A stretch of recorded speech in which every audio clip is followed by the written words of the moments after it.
வணக்க நண்பர்களே. நம்ம சேனல்ல தமிழ் சமையல் மதுரையில் நம்ம இன்றைக்கு ஹெல்த் டிப்ஸ் பற்றி தான் பார்க்க போகிறோம்.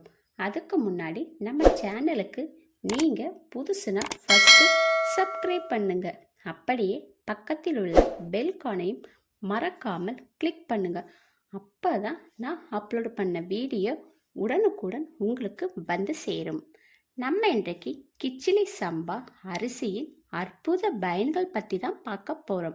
வாங்க வீடியோக்குள்ளே போகலாம்.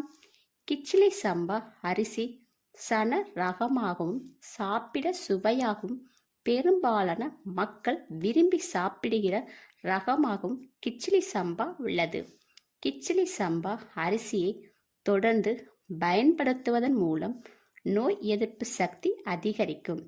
இரும்பு சத்து, சுண்ணாம்பு சத்து மிகுந்த சாப்பாட்டுக்கு சிறந்த அரிசியாக இருக்கிறது.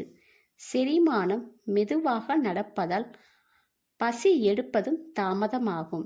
இதனால் உணவு எடுத்துக்கொள்ளும் அளவு தானாகவே குறையும். சர்க்கரை குறைந்த அளவில் உள்ள உணவு உடல் மற்றும் தசைகளில் பலப்படும். உடலுக்கும் மனதிற்கும் வலிமையும் தெம்பையும் அளிக்கும் அரிசியாக இந்த பாரம்பரிய அரிசி.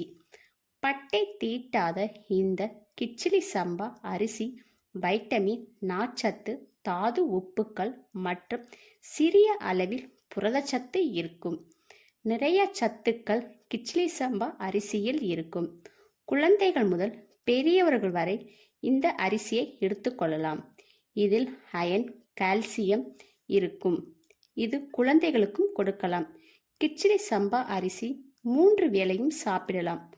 குழந்தை பெற்ற தாய்மார்கள் தொடர்ந்து கிச்சிலி சம்பா அரிசியை சாப்பிடுவதால் தாய்ப்பால் நன்கு சுரக்கும்.